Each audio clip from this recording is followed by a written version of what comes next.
Those aren't the only hair issues we've had with Jake either. He walked into my office last summer wearing his winter hat, you know, the big fuzzy one with the ear flaps. I was like, "What's up with the hat, son?" And he goes, "Mama, I's cut my hair."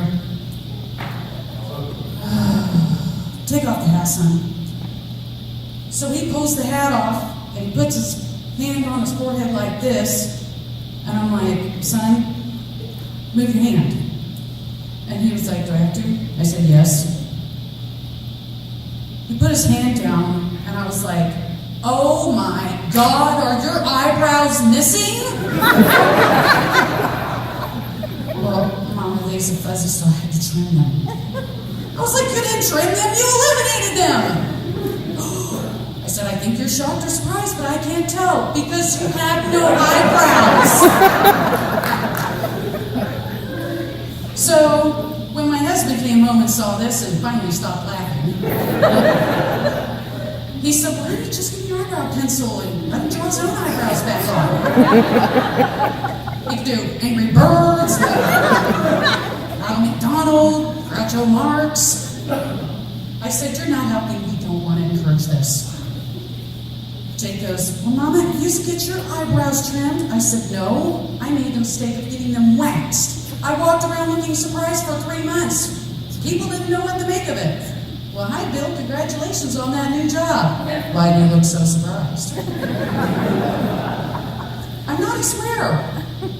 "Well, that's not what your eyebrows are telling me." We're at Maconaquah High School with 1991 Maconaquah High School graduate, Lori Norwood Haynes. And tell us about your outfit today there, Lori.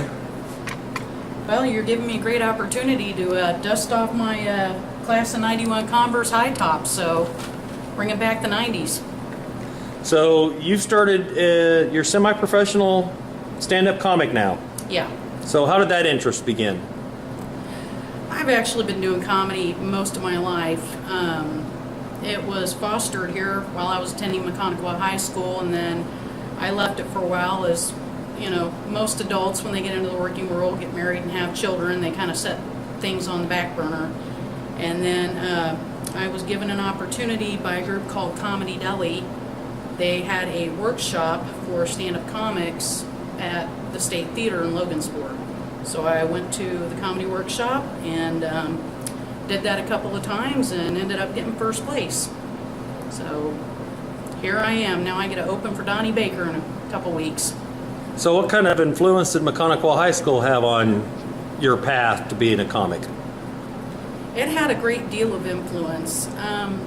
I was actually still kind of shy when I got to the high school, and I started off with choir, and then I ended up taking a drama class with Mark Madison, and he was the first one to get me up on a stage and put a microphone in my hand, and he just said, "Go for it, don't be afraid. There is no. Don't say no, it's always yes."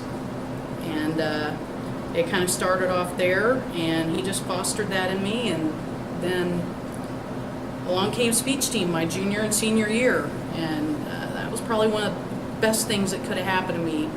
Mrs. Hoppus and Mr. Sonnenfrank were my coaches, and they were a lot like Mr. Madison. They encouraged me to act out and be silly, and you know, they started me off in the category of humorous, and it was just, you know, the greatest experience, one of the greatest experiences of my life, is being involved with speech team.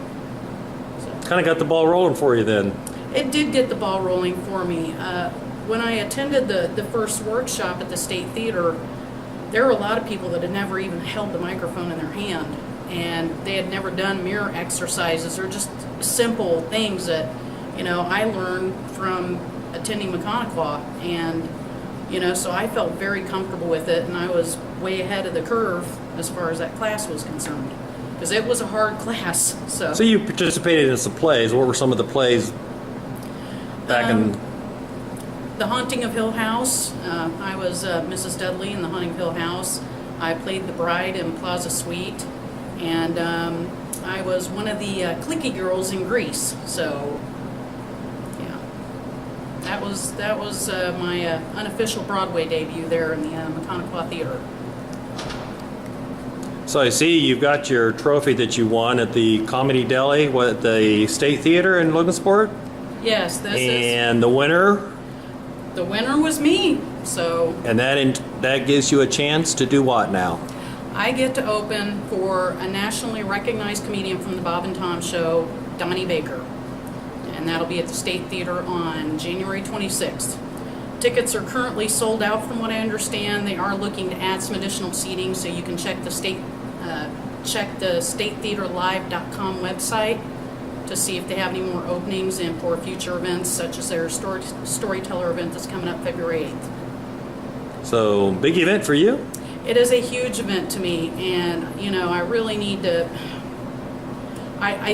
I think of Mr. Madison and Mr. Sonafrank, every time I get on stage and the encouragement they gave me, but it really comes down to Kevin Burkett letting Comedy Deli come in and put on the comedy workshop, which led to this, because I would not have had that opportunity without Sean Shank and Pat Gahn and Brad Miller and Mike Barnett and J. Otis Boggs. And they're as good a teachers as my high school teachers, just like them. I'm never going to forget what they taught me, because they took, like 70 years worth of combined knowledge, that you would have to learn the hard way, and they taught us all that, so we don't have to go through some of the same struggles they did. So I'm hoping it leads to bigger, better things. So you still get nerves? Very much so, yeah. My anxiety level went to DEFCON 3 this morning when I heard the show was sold out. So, but I'm just going to remember everything that I've learned from all of my teachers from high school on, and I'm going to get up there, and as Sean always says, take one deep breath, and I'm going to do good. I'm looking forward to it. Well, I wish you luck. All And right. do they still say break a leg in comedy? Well, sure they do. Okay, well, break a leg. All right, thank you. All right, well, thank you for your time. Thank you. So I grabbed a can of hairspray and I turned that messed up bird into a cloud. A big cloud. I was feeling pretty good about how I fixed it. Walked out of the bathroom and my husband's just standing there looking at me speechless. It was actually the best 30 seconds of my life. Love you, honey. But it didn't take him long to find his voice. So he looked at me and he goes, planning to become an 80s rock band groupie? Rock on! I was like, gee, another smart ass comment. Why am I not surprised? Really? Because that's not what your eyebrows are telling me. Thank you. I'm Haynes.